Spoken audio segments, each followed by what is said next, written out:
Bismillahirrahmanirrahim. Now we are going to start our lectures series for pharmaceutical microbiology. And in pharmaceutical microbiology, first we are going to start with Journal and Pharmaceutical Microbiology, Chapter 1, Introduction to Pharmaceutical Microbiology by Pharmaceutical Microbiology, Hago and Russell, 7th edition. So now let us start. Now, what is pharmaceutical microbiology? First of all, we should know what is microorganism. Microorganisms क्या हैं and medicines में इसका क्या role है? Now, despite continuity in poverty in many parts of the world, the health of the world population is progressively improving. It means that कि दुनिया भर में continuity है, poverty की गुर्बत बढ़ रही है, but उसके बावजूद लोगों की जो health है वो बेहतर हो रही है, progressively improving. कैसे पता चला है? This is reflected in the increase in life expectancy. Life expectancy increase हो गई. That has been recorded for the greater majority of countries reporting statistics to the World Health Organization over the last 40 year. यानी पिछले 40 सालों में 40 years में लोगों की जो लाइफ एक्सपेक्टेंसी है बढ़ गई है. लाइफ एक्सपेक्टेंसी क्या होती है? लाइफ एक्सपेक्टेंसी ये होती है कि वहाँ किसी भी एरिया के जोग्राफिक एरिया के लोग की मैक्सिमम एवरेज लाइफ कितनी है, तो उसको हम कहते हैं लाइफ एक्सपेक्टेंसी. तो वो बढ़ गई है. For example in Central America the life expectancy has increase from 55 years in 1960 to 71 years in 2000 and the increase in North Africa is from 47 to 68 year. यानी 1960 में जो सेंट्रल अमेरिका था वहाँ पे मैक्सिमम लाइफ एक्सपेक्टेंसी जो थी 55 years थी. यानी ज़्यादातर लोग 55 ईयर्स तक ऑन एन एवरेज ज़िंदा रहते थे, और जो कि ईयर 2000 में बढ़ के 71 ईयर्स हो गया. और इसी तरीके से नॉर्थ अफ्रीका में 47 ईयर्स था जो कि ईयर 2000 में 68 ईयर्स तक इम्प्रूव हो गई. अब ऐसा क्यों हुआ? Much of this improvement is due to better nutrition. ये बेटर न्यूट्रिशन की वजह से हुआ. और इसके अलावा और क्या रीज़न हो सकते हैं? इम्प्रूवमेंट इन सैनिटेशन मीन्स के हाइजीनिक कंडीशन बेहतर हुई, तो उसकी वजह से जो है वो ये इम्प्रूवमेंट देखने को हमें मिली है. तो और जो है इसके अलावा greater availability of effective medicines, यानी अब इफ़ेक्टिव मेडिसिन्स अवेलेबल हैं.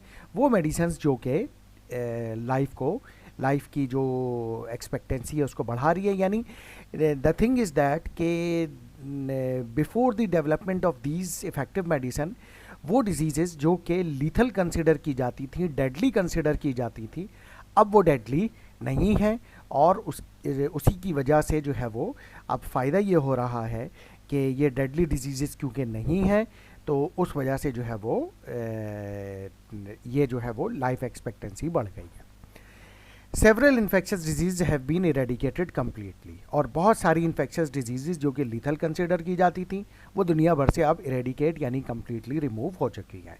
For example the global eradication of small pox in 1977 is well documented, but in 2002 saw 3 of the world continent declare free of polio, जिसमें particularly Europe, north America और Australia शामिल है, जहाँ से polio तकरीबन almost eradicated. और 1977 में small pox जो थी वो दुनिया से ख़त्म हो गई. जबकि इससे पहले 1977 से पहले अगर स्मॉल पॉक्स किसी को होता था तो वो या तो ठीक हो जाता था और लाइफ लाइन प्रोटेक्शन मिल जाती थी, या फिर ये कि वो डेडली भी साबित होती थी. इसके अलावा prospects are good for total elimination of the polio, measles and Zika's disease जो कि ट्रिप्नोसोमियासिस भी कहलाती है. ट्रिप्नोसोमियासिस क्या है? एक पैरासाइटिक डिजीज़ है, यानी पैरासाइट से इन्फेक्शन होता है. तो ये जो है भी एक्सपेक्टेड है कि फ्यूचर में ऐसी डेवलपमेंट होंगी कि ये पैरासाइट जो कि माइक्रो ऑर्गेनिजम्स होते हैं ये भी काफ़ी हद तक कंट्रोल में आ जाएंगी और ये भी इरेडिकेट दुनिया भर से हो जाएंगे. Now next thing, next slide. The development of the many vaccines and other medicines that have been so crucial to the improvement of world health has been the result of the large investment in research by the major international pharmaceutical companies. ना सिर्फ ये कि medicines develop की गई बल्कि बहुत सारी vaccines भी डेवलप की. अब वैक्सीन्स क्या होती हैं? वैक्सीन्स बेसिकली होती हैं प्रोफाइलैक्सिस या प्रिवेंशन. यानी कोई भी इन्फेक्शन या डिजीज़ होने से पहले वो वैक्सीन लगा दी जाए तो इस चीज़ की हाई प्रोबेबिलिटी होती है कि वो डिजीज़ उस इंडिविजुअल को ना हो. बहुत रेयर चांस है कि वैक्सीन लगने के बाद भी उसको वो डिजीज़ हो जाए। उसके भी सर्टेन रीजंस होते हैं कि वैक्सीन लगने के बाद इम्यूनिटी डेवलप हो गई और फिर भी उसको वो डिजीज़ हो गई या वो इन्फेक्शन हो गया। बेसिकली वैक्सीन में होता क्या है? वैक्सीन में ये होता है कि वही जो बैक्टीरिया, वायरसेस या और कोई माइक्रो ऑर्गेनिजम्स हैं जो इन्फेक्शन कॉज करते हैं, या पैरासाइट हैं जो कि इन्फेक्शन कॉज करते हैं, जैसे मलेरियल पैरासाइट है, इन्फेक्शन कॉज करते हैं, उसमें उन्हीं माइक्रो ऑर्गेनिजम्स को यूज़ किया जाता है वैक्सीन की मैन्युफैक्चरिंग में।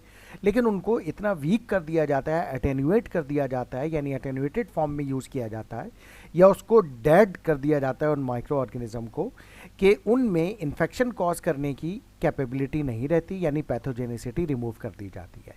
लेकिन उनकी प्रोटीनिक कैरेक्टर, जिसकी बेस पर इम्यून सिस्टम उस माइक्रो ऑर्गेनिज्म के अगेंस्ट एंटीबॉडीज़ बनाता है, वो रिटेन रखी जाती हैं, जिसको हम कहते हैं एंटीजेनेसिटी। यानी कोई भी माइक्रो ऑर्गेनिज्म जो है उसके जो जब हमारी बॉडी में एंटर होता है, once it is entered, there proteinic character which is also called antigenicity of the micro organism, वो प्रोवोक करती हैं इम्यून सिस्टम को कि उसके अगेंस्ट एंटीबॉडी बनाए। तो वो एंटीबॉडीज़ बन जाती हैं और फिर वो उस माइक्रो ऑर्गेनिज्म को किल, डिस्ट्रॉय या न्यूट्रलाइज कर देती हैं with the process of phagocytosis. तो उसमें ये होता है कि हम क्या करते हैं कि we develop the vaccine from the same micro organism and we remove their pathogenicity but keep their antigenicity remains, ताकि उससे बॉडी का इम्यून सिस्टम जो हो वो प्रोवोक हो, एक्टिवेट हो और उस माइक्रो ऑर्गेनिज्म के अगेंस्ट एंटीबॉडी डेवलप कर ली जाए। उससे फ़ायदा क्या होता है? उससे फ़ायदा ये होता है कि उस माइक्रो ऑर्गेनिज्म के अगेंस्ट जब एंटीबॉडी बन जाती हैं, तो जब भी अगर वो माइक्रो ऑर्गेनिज्म बॉडी में एंटर होगा तो एंटीबॉडीज़ पहले से मौजूद होंगी, डेवलप हुई भी होंगी, और वो उस माइक्रो ऑर्गेनिज्म को इससे पहले कि वो इन्फेक्शन कॉज करे, वो एंटीबॉडीज़ उसको न्यूट्रलाइज कर देंगी, किल कर देंगी, फैगोसाइटोसिस कर देंगी उसका, और फिर वो ऑर्गेनिज्म जो होगा वो इन्फेक्शन कॉज नहीं कर सकेगा। तो ये बेनिफिट इसका होगा। इस तरह से हम इसको वैक्सीन्स को यूज़ करते हैं। Now, the growth of the pharmaceutical industry in recent decades has been paralleled by rising standards for product quality and more rigorous regulation of manufacturing procedures. ना सिर्फ ये कि वैक्सीन्स डेवलप की गई, मेडिसिन डेवलप की गई, बल्कि उनकी जो क्वालिटी को बेहतर करने के लिए स्टैंडर्ड्स भी जो है वो इम्प्रूव किए गए, ताकि ज़्यादा बेहतर प्रोडक्ट मार्केट में आ सकें और वो डिजीज़ को ज़्यादा बेहतर अंदाज में कंट्रोल कर सकें, जिसकी वजह से भी लाइफ एक्सपेक्टेंसी बढ़ गई है। Now in order to receive a manufacturing licence, यानी अगर कोई भी फार्मास्यूटिकल कंपनी को मैन्युफैक्चरिंग लाइसेंस चाहिए किसी ड्रग के लिए, a modern medicine must be shown to be effective, safe and good quality. यानी उस कंपनी को उस जो भी प्रोडक्ट लेकर आना चाहते हैं, जो भी ड्रग मार्केट में लेकर आना चाहते हैं, उस मेडिसिन को लेकर आना चाहते हैं, उनको प्रूव करना पड़ेगा by different clinical and basic studies के ज़रिए कि वो ड्रग इफेक्टिव भी है, सेफ भी है और उसकी क्वालिटी गुड है। Most medicines consist of active ingredient that is formulated with a variety of other material called excipients that are necessary to ensure that the medicine is effective and remain stable, palatable and safe during storage and use. जो भी medicine यानी जो भी doses form drug तैयार की जाती है, उसमें एक तो होता है एक्टिव इंग्रेडिएंट। एक्टिव इंग्रेडिएंट वो ड्रग होती है जो कि उस डिजीज़ को ट्रीट करने के लिए, ठीक करने के लिए इस्तेमाल की जाएगी। इसके अलावा एक्टिव ड्रग इंग्रेडिएंट के अलावा, एक्टिव इंग्रेडिएंट के अलावा कुछ और मटेरियल, अदर मटेरियल भी उस मेडिकेशन में डाले जाते हैं, जिनको हम एक्सिपिएंट्स कहते हैं। दीज एक्सिपिएंट्स आर नेसेसरी, वो ज़रूरी हैं ऐड करने के लिए। क्यों? मेडिसिन को इफेक्टिव बनाने के लिए, स्टेबल बनाने के लिए, पैलेटेबल यानी उसकी अपीयरेंस और टेस्ट को अच्छा करने के लिए, सेफ करने के लिए, और स्टोरेज के दौरान और यूज़ के दौरान इन तमाम टारगेट्स को यानी इफेक्टिविटी, स्टेबिलिटी, पैलेटेबिलिटी और सेफ्टी को अचीव करने के लिए ये एक्सिपिएंट्स डाले जाते हैं। इसके अलावा एक्सिपिएंट्स का एक और पर्पज़ भी होता है, वो होता है कोई भी डोजेज फॉर्म को उसका प्रैक्टिकल शेप, साइज़, अपीयरेंस देना। फॉर एग्जांपल टैबलेट को ले लें आप। टैबलेट सपोज दैट उसका एक्टिव इंग्रेडिएंट जो है वो कम क्वांटिटी में यूज़ हो रहा है, like for example 0.5 milligram, 0.25 milligram, तो वो तो एक चुटकी में आ सकती है और वो गिर भी सकती है और वो एक्यूरेसी भी कॉम्प्रोमाइज़ हो सकती है। अब टैबलेट का एक प्रैक्टिकल साइज़ होना चाहिए कि जो हाथ में पकड़ी जा सके, जो कि प्रैक्टिकल साइज़ हो, उसका कलर सही हो, अपीयरेंस सही हो, उसकी स्मेल सही हो। तो वो तमाम टारगेट अचीव करने के लिए उसमें एक्सिपिएंट डाले जाते हैं ताकि वो मेडिकेशन जो है वो टारगेट अचीव कर सके। तो इसलिए भी एक्सिपिएंट्स डाले जाते हैं। Now it is obvious that medicines contaminated, medicine जैसे हमारा फूड कंटामिनेट हो सकता है, ऐसी मेडिसिन भी कंटामिनेट हो सकती है। किससे? With potentially pathogenic micro organisms. Pathogenic micro organisms कौन से होते हैं? जो कि डिजीज़ कॉज कर सकते हैं। सो सेफ्टी हैज़र्ड है ये मेडिसिन में। Particularly, so medicine administered by vulnerable route, for example injections, or vulnerable areas of the body, for example eyes, are manufactured as sterile products. तो वो प्रोडक्ट जिनमें अगर कोई माइक्रो ऑर्गेनिज्म मौजूद है, बैक्टीरिया मौजूद है, कोई और माइक्रो ऑर्गेनिज्म मौजूद है, और वो इंजेक्टेबल प्रिपरेशन है, तो इंजेक्टेबल प्रिपरेशन तो डायरेक्टली इंट्रावेनस यानी हमारी बॉडी की सर्कुलेशन में जा सकती है, इंट्रामस्कुलर डायरेक्ट बॉडी में जाती है, आई में जाती है। Eye is a sensitive part of our body. तो अगर वो माइक्रो ऑर्गेनिज्म वहाँ पर अटैक कर दे उस पार्ट पे, तो बॉडी को वो डैमेज कर सकता है और टिश्यू को डैमेज कर सकता है। तो इन जगहों पर ये इन मेडिसिन को, that is why we prepare sterile. Sterile product क्या होती है? स्टेरिलिटी की डेफिनेशन है फ्री फ्रॉम लिविंग ऑर्गेनिज्म, यानी कोई भी living organism like bacteria, virus, कुछ भी हो, इन प्रोडक्ट में नहीं होना चाहिए। वो कौन सी दो प्रोडक्ट्स हैं? Injectables and eye preparation like eye drops. तो इस वजह से we have to make sure कि ये जो प्रोडक्ट बनाई गई हैं, चाहे वो आई ड्रॉप्स हों या इंजेक्टेबल प्रिपरेशंस हों, वो स्टीराइल हैं, यानी free from all pathogenic and non pathogenic micro organisms. तो micro organisms in addition to initiating infection, क्योंकि माइक्रो ऑर्गेनिज्म इनिशिएट करते हैं इन्फेक्शन, इसके अलावा क्या और क्या कर सकते हैं? ये cause product spoilage by chemically decomposing the active ingredient और द एक्सीपिएंट्स। हमने अभी बात की कि ड्रग में एक्टिव इंग्रेडिएंट भी होता है और एक्सीपिएंट भी होते हैं। तो ये माइक्रो ऑर्गेनिज्म ना सिर्फ अगर ह्यूमन इंडिविजुअल यानी बॉडी के अंदर एंटर हो जाए तो उनको इन्फेक्शन कॉज कर सकती है, बल्कि जो एक्टिव इंग्रेडिएंट है जो कि केमिकल है, या एक्सीपिएंट्स जो कि केमिकल हैं, उनकी डिकम्पोजिशन या स्पॉइल भी उनको कर सकते हैं। और वो स्पॉइल होने के बाद टू पॉसिबिलिटीज़, कि वो टू पॉसिबिलिटीज़ क्या हैं? कि एक तो ये हो सकता है कि वो माइक्रो ऑर्गेनिज्म जो है वो ये कॉज करें, ऐसा प्रॉब्लम कर दें कि वो ड्रग जो हो वो डिकम्पोज होके इनर्ट बन जाए, यानी उसमें कुछ एफिकेसी ना रहे। तो फिर पेशेंट वो टैबलेट या ड्रग खा रहा है और उससे उसको कोई फ़ायदा नहीं हो रहा उस डिज़ीज़ के लिए, जिस डिज़ीज़ के लिए उसने लिया है। दूसरा ये हो सकता है कि केमिकल डिकम्पोजिशन के नतीजे में वो कोई टॉक्सिक सब्सटेंस बन जाए, और वो टॉक्सिक सब्सटेंस क्या करे कि वो बॉडी में टॉक्सिसिटी कॉज करे, यानी हार्मफुल इफेक्ट प्रोड्यूस करे। इसलिए भी ये इन्फॉर्मेशन हमें ज़रूरी है, क्योंकि ये मेडिकेशंस बनाना किसकी जिम्मेदारी है? फार्मासिस्ट की जिम्मेदारी है। That is why we should know about micro organisms and we should know about that what we should add in the drug to prevent such spoilage और chemical decomposition of active ingredient और excipient. तो इसको बचाने के लिए हमें क्या करना चाहिए? So it is clear that pharmaceutical microbiology must encompass the subject of sterilization and preservation. Sterilization in like eye drops के लिए, injectable proposition के लिए, और वो प्रोडक्ट जिनमें हमें प्रिजर्वेटिव ऐड करना है, लाइक टैबलेट्स, कैप्सूल्स और सिरप्स जो ओरली ली जाती हैं या स्किन पे यूज़ की जाती हैं, उसमें भी प्रिजर्वेटिव ऐड किया जाता है अगेंस्ट माइक्रोबायल स्पॉइलेज, यानी ताकि उसमें माइक्रो ऑर्गेनिज्म की ग्रोथ ना हो और वो टॉक्सिक केमिकल में कन्वर्ट ना हो, यानी उसकी केमिकल डिकम्पोजिशन ना हो ड्रग की। Pharmacist with responsibility for the safe and hygienic manufacture, और कौन ये किसकी रिस्पॉन्सिबिलिटी है? क्योंकि तमाम मेडिकेशन तैयार कर रहा है फार्मासिस्ट, तो ये उसकी रिस्पॉन्सिबिलिटी है कि वो मेक श्योर करे कि drug is safe and hygienic during manufacture. और जो भी वहाँ पर एनवायरनमेंट है, वहाँ पर एनवायरनमेंट में जो माइक्रो ऑर्गेनिज्म है वो प्रोडक्ट की कंटामिनेशन ना करें और उससे प्रोडक्ट की स्पॉइलेज ना हो। तो ये टारगेट अचीव करना भी फार्मासिस्ट की जिम्मेदारी है। That is why pharmaceutical microbiology की इंफॉर्मेशन फार्मासिस्ट को होनी चाहिए। Now disinfection and the properties of the chemicals, जो कि बायोसाइड्स भी कहलाते हैं, used as antiseptics, disinfectants and preservatives are subjects of which pharmacists and other person responsible for the manufacture of medicine should have a knowledge, both from the perspective of biocide use in product formulation and manufacture. जो भी disinfectant use किए जा रहे हैं, preservative product में use किए जा रहे हैं, अब ये जो होते हैं दो तरह के होते हैं। एक तो वो डिसइंफेक्टेंट्स होते हैं जैसे आपने कोरोना में यूज़ किए थे कि लाइक हैंड सैनिटाइजर्स, जो कि आप हाथ पर जो है वो उसमें जो है उसको मल लेते हैं और उसको यूटिलाइज़ कर लेते हैं और उसको एक लेयर बना लेते हैं स्किन पे डिसइंफेक्टेंट की, कि कोई भी वायरस या बैक्टीरिया हाथ पे हो तो वो किल हो जाए, तो वो यूज़ किए जाते हैं। लेकिन वो ओरली यानी पी नहीं सकते हम। तो उसके लिए वो कि जो हम फार्मास्यूटिकल प्रोडक्ट में ऐड करेंगे डिसइंफेक्टेंट या प्रिजर्वेटिव, वो ऐसा होना चाहिए कि जो ऐसा डिसइंफेक्टेंट हो कि जो अगर ड्रग के साथ हमारी बॉडी के अंदर जाए तो बॉडी को हार्म ना कर सके।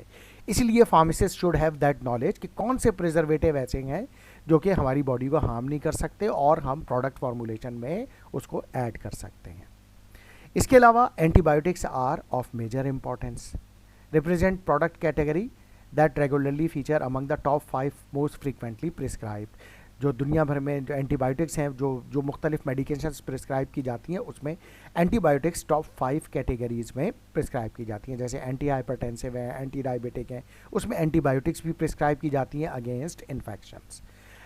एंटीबायोटिक क्या है? The term antibiotic is used in several different ways. Originally, an antibiotic was defined as naturally occurring substance that was produced by one microorganisms and that inhibited the growth of or killed the other microorganism.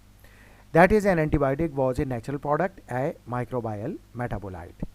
तो अब यानी antibiotic के जो शुरू में term आई थी उसका concept ये था कि एंटीबायोटिक जो है वो नेचुरल सब्सटेंस से हासिल की जाती है, यानी नेचुरली अकरिंग सब्सटेंस से, और वो यूज़ होती है माइक्रो ऑर्गेनिज्म के अगेंस्ट।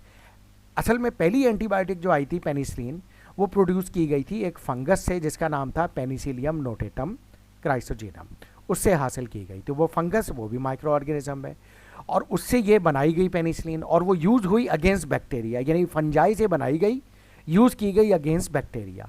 तो नेचुरल सोर्स से ही बनाई गई और बैक्टीरिया यानी लाइफ के अगेंस्ट ही यूज़ की गई। That is why it was called natural product. लेकिन more recently the term has come to encompass certain synthetic agents that are usually used systemically throughout the body to treat infection.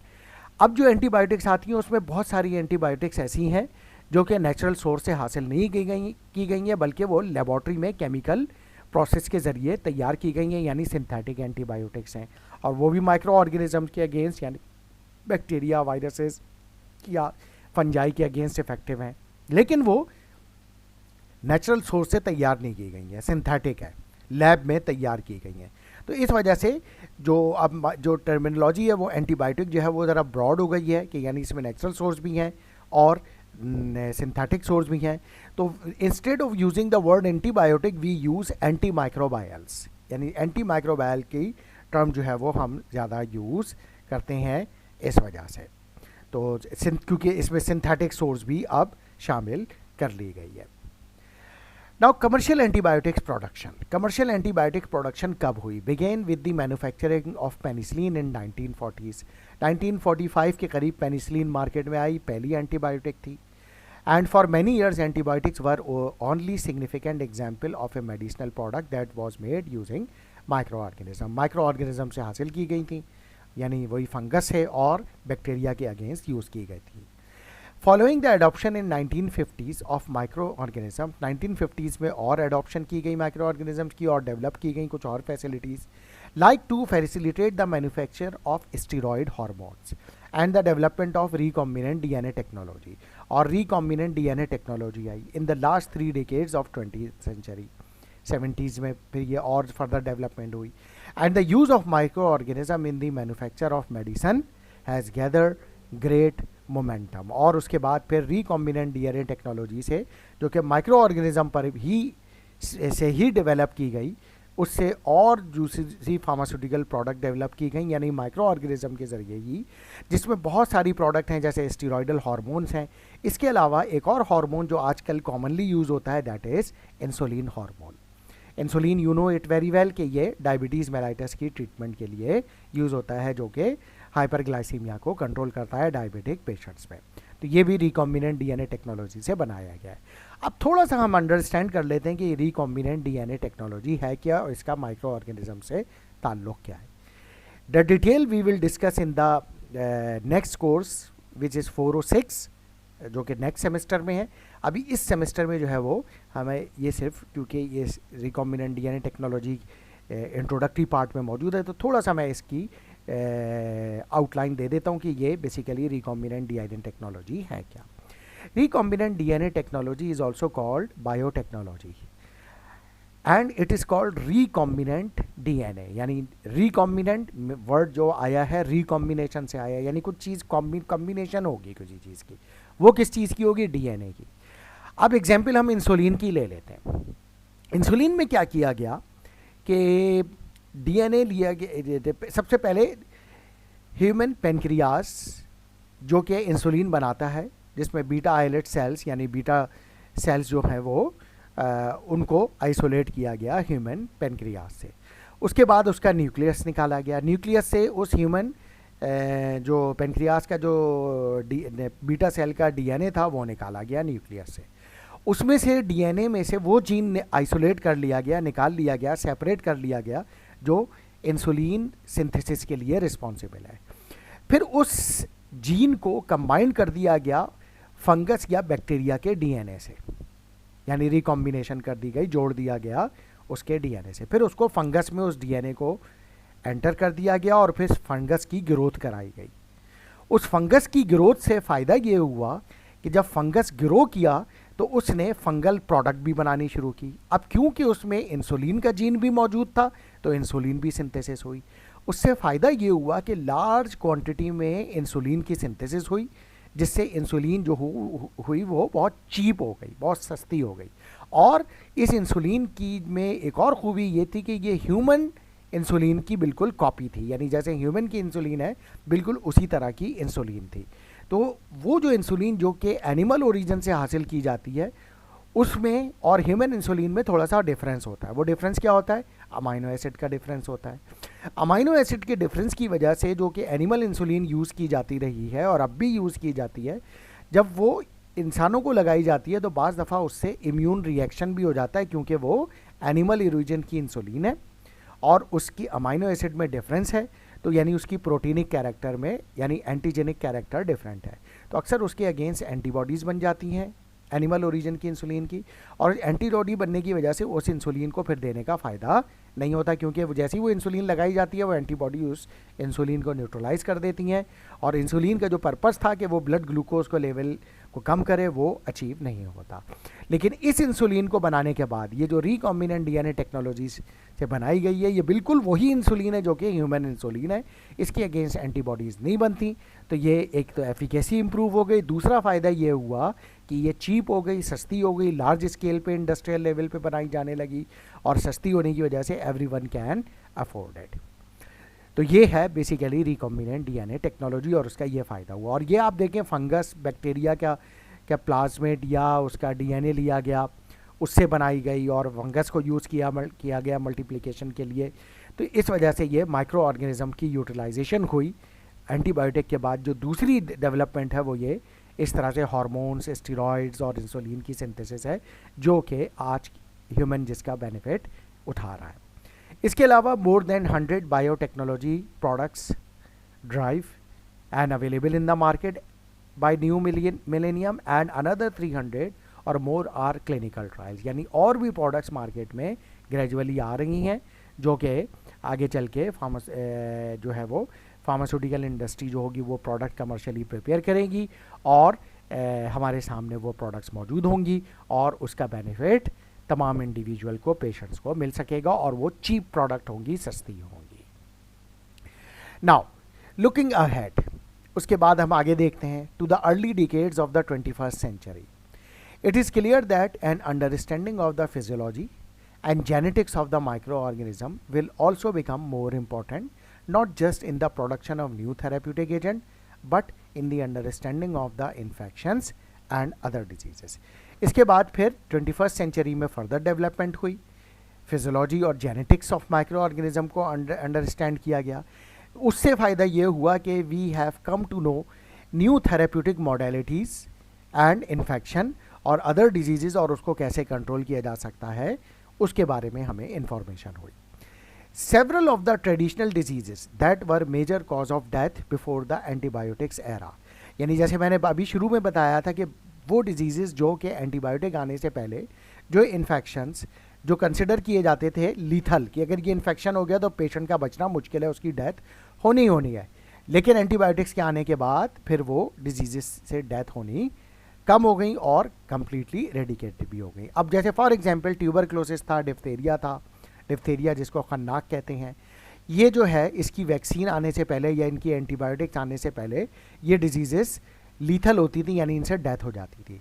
But now ये जो है वो lethal नहीं है, इनकी treatment से जो है वो ये डिजीज़ जो है वो क्योर हो जाती हैं या उनको प्रिवेंट किया जा सकता है, जैसे डिप्थेरिया की वैक्सीन लगाई जाती है और उसको प्रिवेंट किया जा सकता है। बट अब क्या हो रहा है, आर नाउ री emerging in resistant form even in the developed countries. लेकिन अब ये जो माइक्रो ऑर्गेनिज्म है इनके अंदर ये जेनेटिक्स चेंज आ रहे हैं, जीन म्यूटेशन हो रहा है कि जो एंटीबायोटिक्स इनकी बनाई गई थी या वैक्सीन बनाई गई थी उनके अगेंस्ट इनमें चेंज आ रहा है और ये रेजिस्टेंस डेवलप कर रही है। तो that is adding to the problem posed by infection in which the antibiotic resistance has long been a problem and those like Creutzfeldt Jakob disease हो गई, वेस्ट नाइल वायरस हो गया, and severe acute respiratory syndrome virus जिसमें ये Covid virus है, that have only been recognize in recent years. यानी in resistance की develop होने की वजह से ये वायरस या बैक्टीरियाज जो कि जिनके अगेंस्ट बॉडी ने रेजिस्टेंस डेवलप कर दी थी, waste Nile virus, Jacob disease, इसके अगेंस्ट वैक्सीन हमने बना ली थी और उससे प्रोटेक्शन मिल गई थी, लेकिन अब ये वायरस चेंज होके दोबारा इमर्ज हुए हैं और वो पिछली वैक्सीन जो थी अब उससे ये रेजिस्टेंट हो गए और इस वजह से वो वैक्सीन अब इफेक्टिव नहीं है। ये कैसे हमें पता चला? By getting more knowledge about the genetics of the micro organisms. Micro organisms are found almost everywhere, यानी हमारे एनवायरनमेंट में भी मौजूद हैं, जैसे उन्होंने कहा in our surrounding, and they possess the potential to reproduce extremely rapidly, और ये बहुत तेज़ी से मल्टीप्लाई भी हो सकते हैं। Now,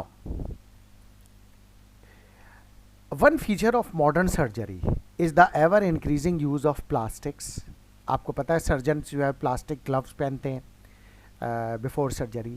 ceramic and metal devices use करते हैं जो सर्जिकल इंस्ट्रूमेंट्स होते हैं, that are introduce into the body, और वो जब सर्जरी करते हैं तो वो बॉडी के अंदर इंट्रोड्यूस होती हैं for a wide variety of purposes including commonly encountered urinary और वेनस कैथेटर्स यूज होते हैं, urinary catheter, venous catheters, and are less common intraocular lenses, eye में जो लेंसेज लगाए जाते हैं, हार्ट वेल्व्स लगाए जाते हैं। जब वेल्वुलर हार्ट डिजीज़ हो जाती है तो वो हार्ट की जो नेचुरल वेल्व्स हैं वो रिमूव किए जाते हैं आर्टिफिशियल वेल्व से। पेस मेकर लगाया जाता है, हिप प्रोस्थेसिस यानी जिनको हिप आर्टिफिशियल हिप जॉइंट लगाया जाता है, ये सब जो है वो आर्टिफिशियल जॉइंट्स और पेस मेकर लगाए जाते हैं।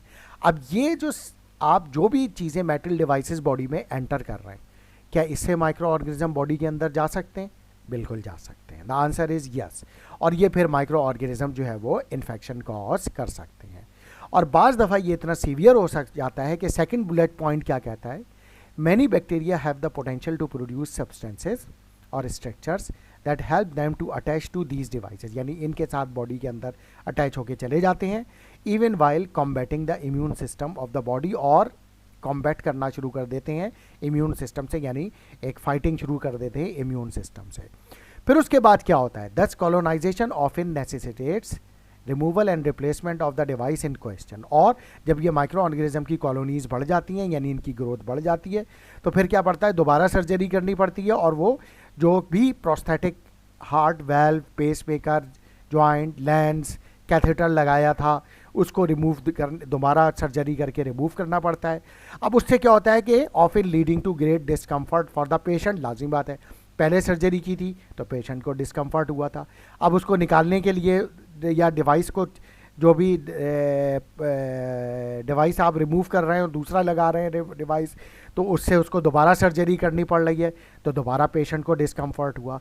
इसके अलावा सब्सटेंशियल मॉनिटरी कॉस्ट, यानी वो सर्जरी दोबारा की तो दोबारा कॉस्ट आई, तो ये कॉस्ट भी जो है वो ना सिर्फ पेशेंट को डिस्कम्फर्ट हुआ बल्कि फाइनेंशियल लॉसेज भी हुए। तो इसलिए इसकी भी इंफॉर्मेशन ज़रूरी है कि हम जो भी इस तरह की सर्जिकल डिवाइसेस यूज़ कर रहे हैं, इसके अलावा वो जो प्रोस्थेटिक डिवाइसेस बॉडी में लगा रहे हैं, स्टंट लगा रहे हैं, लेंसेज लगा रहे हैं, हार्ट वेल्व लगा रहे हैं, पेस मेकर लगा रहे हैं, तो वो मेक श्योर कि वो स्टीराइल हो ताकि वो बॉडी में जाके इन्फेक्शन कॉज ना कर सके. According to one study, it has recently been estimated that on average a hospital acquired infection results in extra 14 days in hospital, a 10% increase in the chance of dying and more than 3,000 pounds additional expenditure on health care. यानी ये एक study हुई जिसमें ये पता चला UK में कि हॉस्पिटल एक्वायर्ड इन्फेक्शन से, hospital acquired infections are also called nosocomial infections.